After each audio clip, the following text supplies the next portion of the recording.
लोकसभा में, वो उसका पूरा श्रेय कांग्रेस पार्टी को जाता है, क्योंकि 1989 में राजीव गांधी जी ने ये बिल लाया था, जब 33% आरक्षण पंचायती राज नगर पालिका नगर परिषद में लाया गया, और ये बिल पास होके आज वो उस बिल की वजह से 15 लाख महिलाओं को शक्ति मिली है, ताकत मिली है, इलेक्शन लड़ पाए हैं और प्रतिनिधित्व कर रहे हैं। 15 लाख महिला सिर्फ कांग्रेस की नहीं, लेकिन अक्रॉस पार्टी लाइन, तो हम सब महिलाओं के बारे में सोचते हैं। जब मनमोहन सिंह जी ने ये बिल राज्यसभा में लाया था, वो उसको सपोर्ट नहीं मिला था लोकसभा में, और तब योगी जी रिकॉर्ड पे गए हैं और उन्होंने कहा था कि 99% सांसद इसका अपोज करेंगे। और आज क्योंकि इलेक्शन होने जा रहे हैं, मोदी जी ने ये बिल, बीजेपी ने ये बिल लोकसभा में पारित किया, लेकिन उसके नीचे 2 फुटनोट्स हैं। और कहते हैं कि जब तक अगली सेंसस नहीं होती है, कास्ट सेंसस, और जब तक डिलिमिटेशन नहीं होता है, तब तक ये बिल इम्प्लीमेंटेशन इसका नहीं होने वाला है।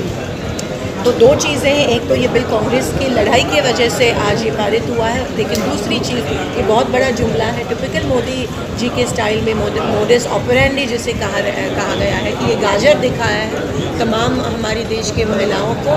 ये बिल इम्प्लीमेंट नहीं होने वाला है, और कांग्रेस पार्टी यही चाहती है कि ये 2024 में ये बिल इम्प्लीमेंट हो। और अगर मोदी जी सचमुच महिलाओं को लेकर अगर सीरियस है और गंभीर है, तो ये बिल 2024 के इलेक्शन में ये बिल लागू होना चाहिए।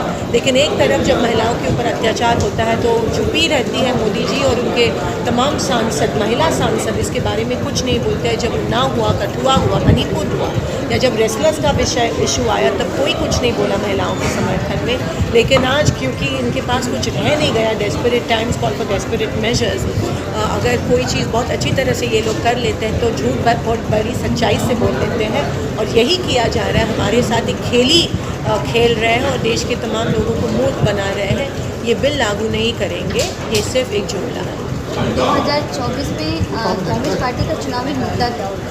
2024 में कांग्रेस पार्टी का यही मुद्दा होगा कि आपने देखा कि भारत जोड़ो यात्रा से जो सक्सेस मिला, उसके नतीजे आपको कर्नाटक में दिखाई दिए, और उसी को लेके तेलंगाना, राजस्थान, छत्तीसगढ़, मध्य प्रदेश में बहुत अच्छा ग्राफ दिख रहा है कांग्रेस पार्टी का। तो यही मुद्दा होगा, जो प्राइस राइज है, जो अनएम्प्लॉयमेंट है, जो मोदी जी ने प्रॉमिस किया था 15 लाख जमा होंगे या प्राइस कम होगा।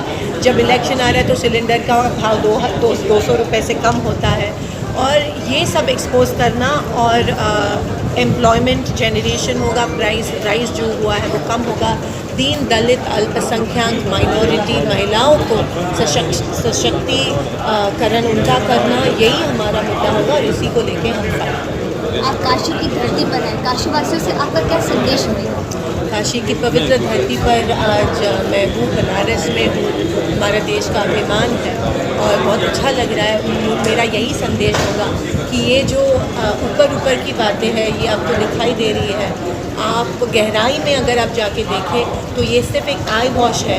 ये सिर्फ इलेक्शन के टाइम पे जो झूठ मूठ बोला जाता है, लोगों को फंसाया जाता है, ये एक ऐसी चीज़ है। अगर ग्राउंड लेवल पे देखो तो एक भी काम हुए नहीं है। अगर सचमुच महिलाओं के प्रति इनको कुछ संवेदनशीलता होती तो ये प्राइस राइज कम करते, क्योंकि सिलेंडर का भाव, आटा गेहूँ का भाव कम करते, लोगों को एम्प्लॉयमेंट देते, और महिलाओं के ऊपर जब अत्याचार होता है तो इसके बारे में ये कुछ बोलते, लेकिन ये कुछ बोला नहीं जाता है। और आप पर्दाफाश अभी इनका आप देख रहे हैं कि वुमेन्स रिजर्वेशन बिल भी ये लागू नहीं होने वाला है। तो मैं इतनी हाथ जोड़ के लोगों से विनती करती हूँ कि ये सब झूठ जो है, इसके आगे जाके देखिए कि ये बीजेपी सरकार और मोदी सरकार कुछ करती नहीं है, सिर्फ बोलती है। सचमुच अगर कोई प्रॉमिस करता है तो वो कांग्रेस पार्टी डिलीवर करता है। जैसे कर्नाटक में हमने 5 गारंटीज़ गरीबों के लिए प्रॉमिस किए थे और वो हमने डिलीवर की।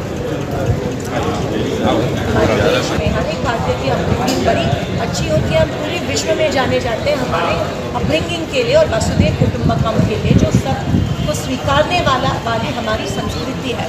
लेकिन बीजेपी के लोग शायद उनमें ये संस्कृति नहीं रही है।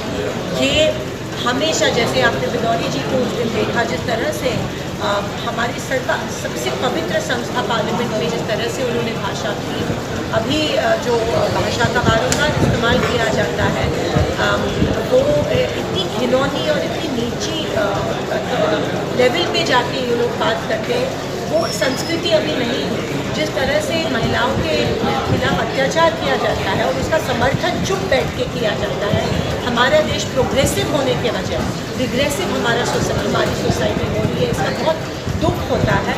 और विश्व में जब हमारी नेशनल एंथम बैन की जाती है, जब तिरंगा लहराने में बैन किया जाता है, तो बहुत बड़ा दुख होता है। और ये सिर्फ और सिर्फ बीजेपी की विचारसरणी की वजह से आज हमारे देश की ये हालत हो रही है। एक सवाल है, इंडिया गठबंधन एक नेता है स्वामी शर्मा, उन्होंने एक ट्वीट किया है, न संविधान न कानून कुछ भी नहीं, फिर भी EWS आरक्षण तुरंत, लेकिन इस बिल को 3 दिन का समय क्यों?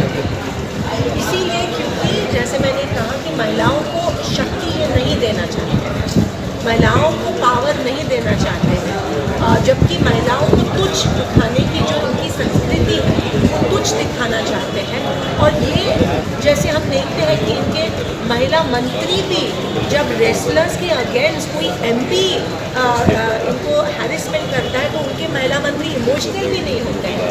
और जब राहुल जी की बात होती है तो ये बड़े हाथ वारा ये करके भाषण देते हैं, लेकिन महिलाओं का जब विषय आता है तब इसके बारे में कुछ बोलते नहीं है। मणिपुर में जो हुआ उसके बारे में भी कुछ बोला गया नहीं। चुप रहना मतलब समर्थन करना।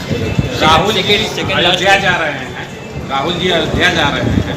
65 सालों में अगर बात करें अयोध्या जाने की, तो अयोध्या का जो पूरा उस समय मूवमेंट चल रहा था, कांग्रेस पे ताला लगवा दिया था, कोर्ट के आदेश पे ही ताला लगा था। बट ये है कि अब अचानक से हृदय परिवर्तन 2024 को लेकर के हम क्यों हो रहा है? कांग्रेस राहुल जी क्यों जा रहे हैं? कांग्रेस सर्वधर्म सर्वभाव मानने वाली पार्टी है। ये मंदिरों का मस्जिदों का इस्तेमाल वोट्स के लिए नहीं करती है, और बीजेपी ये करती है। बीजेपी की modus operandi divide and rule है।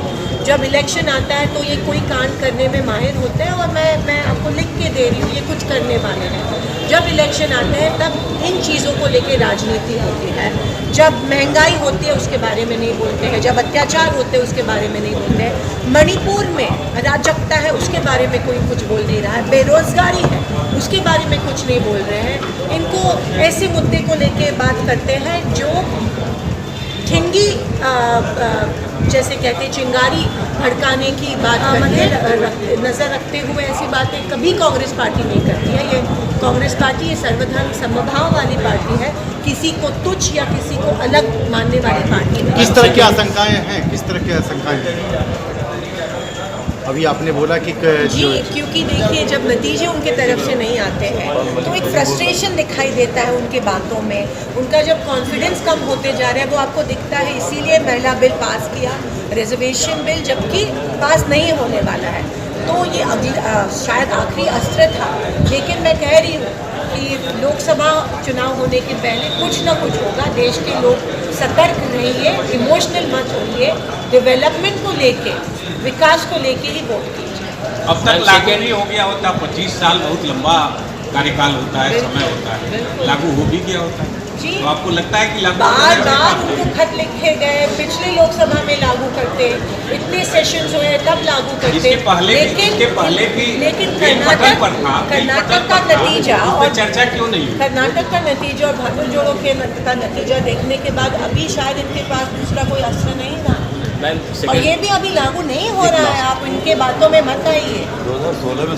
2040 या तब लागू होने वाला अगर ये। एक मेरा सवाल है, राजस्थान के मुख्यमंत्री अशोक गहलोत ने उपराष्ट्रपति के राजस्थान दौरे पर सवाल उठाते हुए कहा कि अब सिर्फ राष्ट्रपति का दौरा बाकी है, क्योंकि लगातार उपराष्ट्रपति लगातार राजस्थान का दौरा कर रहे हैं। एक आखिरी सवाल, उत्तर प्रदेश में जब सीटों बंटवारे की बात है तो अखिलेश यादव कहते हैं यहाँ मेरी मनमर्जी चलेगी, बाकी किसी की। जी देखिए, उत्तर प्रदेश की राजनीति को लेके यहाँ के जो वरिष्ठ हैं वो इसके ऊपर निर्णय लेंगे। आपने राष्ट्रपति की बात की, मुझे राष्ट्रपति के नाम के जिक्र से याद आया कि जब सांसद का ओपनिंग हुआ और राष्ट्रपति को वहाँ पे इनवाइट नहीं किया गया, और ये महिला आरक्षण की बात करते हैं, OBC SC महिलाओं को, ट्राइबल ST महिलाओं को अगर ये तुच्छ स्थान देते हैं और हमारी सर्वश्रेष्ठ राष्ट्रपति को उस प्रोग्राम में बुलाया नहीं गया और ये महिला आरक्षण की बात करते हैं, इतना बड़ा इंसल्ट एक हमारी महिला राष्ट्रपति का हो रहा है। अब इससे पता चलता है कि बीजेपी की विचारसरणी किस तरह से है। मेरी सवाल का उत्तर प्रदेश और राजस्थान की जो राजनीति की जो बात है, उधर के जो पॉलिटिकल कैलकुलेशंस के बात है, वहाँ के जो जनरल सेक्रेटरी है, वहाँ के जो पीसीसी चीफ है और हमारी जो दिग्गज है, उसके ऊपर चर्चा करके वहाँ पे रिजल्ट दे आएंगे। राजस्थान में भी कांग्रेस की स्थिति बहुत ही अच्छी है। आप देख रहे हैं वहाँ पे एंटी इनकम्पेंसी बिल्कुल नहीं है और वहाँ पे भी कांग्रेस आने वाले दिनों शरद में पवार को लेकर क्या चर्चा है कि वो एनडीए में शामिल होने वाले हैं? शरद पवार जी हो, उद्धव ठाकरे जी हो और कांग्रेस के सब नेता आए हैं। हमारी महाविकास आघाड़ी बहुत शक्तिशाली है। महाराष्ट्र की जनता इस 50 बक्से वाली जो सरकार है, ईडी सरकार जो है, इसको परेशान हो चुकी है। ये लोकतंत्र वाली सरकार नहीं है। ये सिर्फ लोगों को फंसा के सत्ता में आई है और महाविकास आघाड़ी अगले साल हमारे विधानसभा चुनाव है और महाविकास आघाड़ी पूरे बहुमत के साथ महाराष्ट्र के लोगों को एक स्थिर सरकार देगी। बहुत बहुत धन्यवाद। आप सभी ने अपना बहुत ही महत्वपूर्ण दिया। आप सबका श्रेय हमेशा की तरह बना रहे। बहुत